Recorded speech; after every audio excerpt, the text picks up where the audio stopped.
I'm Cole, and I'm here with friend of the show, Tyler from Whack Comics. You might also know him as a subpar rapper and musical artist. And we're here to talk about a book after this.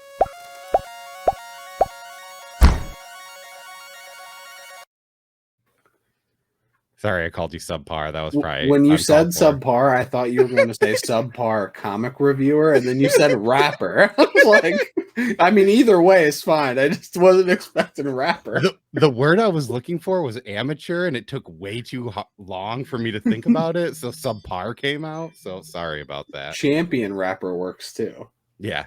Yeah, I forgot about that. I was just referring to the one time you guys rapped on a video. Oh, yeah, that's right. Man, it's funny that I have so many rap references that I don't know which one we're talking about. That's a little bit sad. Well, I'm proud of you nonetheless. But I brought you here because we wanted to talk about a book. Well, you had talked about a book. So what is this book that you bring to me? So this book, actually, Lee has referenced Jeff Lemire 7,000 times on Whack Comics. So he sends me random stuff, and he got onto the Substack. So we share the Substack for Jeff Lemire. And Jeff Lemire just put out, I want to say it was a month ago or so, his, what is it, an email? I don't understand Substack. Yeah, so Substack, I think the loose way that it works is it's a messaging board that is also kind of like a newsletter. So it's kind of supposed to be a blog into a newsletter. So you can read it all from your email. Yeah. But you can also go to the site, and it's a lot better to read there, obviously. Oh, see, I don't even understand that. But within that email, it had the link to The Nobody. And Lee was like, "Oh, you should read this, The Nobody." And I was like, "Okay." Well, I read it, and I absolutely loved it. It really blew me away. It's one of my favorite things that Jeff Lemire's done that I've read, which isn't that much, but I absolutely loved it. Thought do you just want me to get into it? Yeah. I mean, it's funny because you say that you love this, and I and like most of us like on the Burrito, we're all huge Jeff Lemire fans. He was our Golden Burrito award-winning author of last year. I had not actually ever read this because I know that there was a while where it was on in stock trade, and I just never pulled the trigger. And now that's probably a bad idea because you can't find it anywhere except for the Substack, to my knowledge. But this is the first time I've actually read it because you brought it up. So yeah, it's like insanely hard to get. I don't know if it was just printed really low or what. Like you said, there's a hardcover and a softcover, but to get either one on eBay is like rare to even find. Yeah, and I know some of the earlier, which I'm pretty sure this is one of the earlier works of Jeff Lemire. He does both the art and the story in here. He's Canadian. He has posted some of his books through another company. I know like Essex County isn't on like a publisher that I'm familiar with, and maybe it's bigger now and I've heard of it more, but when I first got it, I remember that. So who knows, it could have been more of a small press thing, and maybe there's some weird contract stuff there why he hasn't reposted it or not, because I mean at this point in time for comic books, he's a household name, I would say. Yeah, for sure. But I loved it. And I think Jeff Lemire's art is, I don't know if it like grabbed me the first time I saw it because it's very different and I don't know, scratchy. It's hard to explain. Yeah, and we can put the cover up too. I mean, this is a good rendition of what you're going to get if you've read a book like Essex County or I think Plutona. And no, he doesn't actually do the art in Plutona. No, not in Plutona. But Sweet Tooth was one that he also did the art. It's definitely a little bit different as people have like kind of more odd familiar like faces a little bit, but but yeah, I mean, and I was just gonna say too, in the coloring of this, it's mostly shaded just in this, black, white, and this like light blue, I guess that is kind of.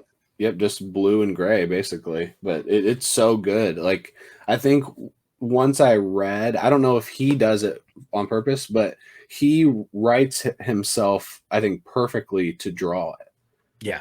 Like his art style works so well for the story that it's great. And I love the color, I love the shading, I love the like ambiance it creates too, because when you first are introduced to this character, he like comes into this town and no one knows who he is, and he's all bandaged up and everyone's super confused of like who he is, why he's there. And it creates just like a creepiness to it. Like it's not creepy, but it is. Yeah, it's weird because I think when I originally asked you to do this, we were talking about doing this in October. So I was like, do you have like a horror Halloween themed book? And like this one still kind of, I think, fits in that like realm, right? Because when it comes to these characters, like I mean, he's loosely the Invisible Man, is what it gets troped to throughout this entire thing. He's covered in bandages. I didn't know if you wanted to reveal that, but Yeah, I mean, yes. I guess we can. I mean, it's you see it on there, you kind of know. You're either assuming that he's the Invisible Man or he's a mummy. And I'm sure that it's even in the actual blurb of the book. Oh, it But has to be, yeah. but yeah, and that's the thing. But it also, like, I mean, it still does have these, like, I mean, if you know books like Essex County, it's all about, and like Royal City, it's all these slice of life books that have a little bit extra in them. And I think that's what this is. And it kind of even takes like, in a slight weird way, like the horror of like just people in small Mhm. towns and the way people talk about other people and treat other people for that matter, where it's like, I guess more of a social commentary version of, horror, but it's still kind of rooted in this story, which is something that I really liked. Yeah, obviously I just read it, so it was an easy one that came to mind when you asked me a horror title. And the character of the Invisible Man is like a classic horror character. So just that alone, and there's a couple things that happen in the book that definitely take it to horror, but it's almost like a sad drama Yeah. with some really interesting takes on like what the Invisible Man could be or why he came to be. I absolutely love it. And I also flew through it. It's like I don't know how many pages, 150. I think it was 130. So it's loosely 4 issues is how it's Mhm. broken up in Yeah. the actual thing. But yeah, I mean, yeah, I flew through it too. I mean, you had talked to me about it, and we were originally planning on doing this on a Sunday, and it's now Friday, but I already had it read, and like, Thursday night, I opened it up and, you know, read all but like 20 pages and read the rest when I woke up the next day. So Yeah, it's just excellent. I think anyone and everyone should read it. I think it'd be a great introductory book for Jeff Lemire too, because of everything I just said. It's so easy and quick to read, and I think it really takes you into Jeff Lemire's like art style world, which maybe Sweet Tooth does too. It definitely does, but yeah. Sweet Tooth is a lot more to grasp. It's very different, and this doesn't feel very different. It's like a great story in a different Yeah. way. I might like, yeah, like a book too, like in the same vein as like Underwater Welder is a pretty quick read too for what it is. But yeah, I think this is pretty good. I mean, obviously it's fresh on the top of both of our minds as we just read it, but it's good. I mean, it's got a great story. It's Jeff Lemire, classic Jeff Lemire, where he gets to write and do the art.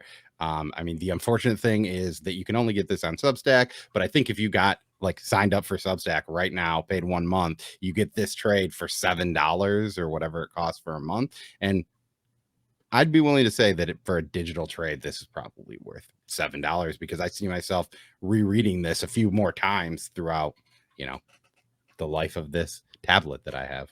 Yeah, for sure. And Lee was telling me that Jeff Lemire plans on putting it out again in like paper form. I don't know, hardback maybe again, and he's going to make some revisions or change some things, add some things. I don't know exactly what he wants to do because I'm here to bring like half a story. So that's my half a story I brought. Well, hey, hopefully we get to figure that one out. I know Yeah. you can technically buy these on Amazon, or eBay, but I'm assuming the prices are not worth what it is. I would think you were saying on eBay it's over $50. Yeah, it's like I saw 50 to $100. Yeah, I saw the hardcover is like $98 on Amazon or something like that. Oh, And wow. but we'll probably have his Substack down here. So if you want to join that, it'll be a perfect time. And then, yeah, I mean, do you got anything else that you want to say about No, either I the know Nobody or the Whack? burritos fully promote Substack all the time, so I'm just here to help that.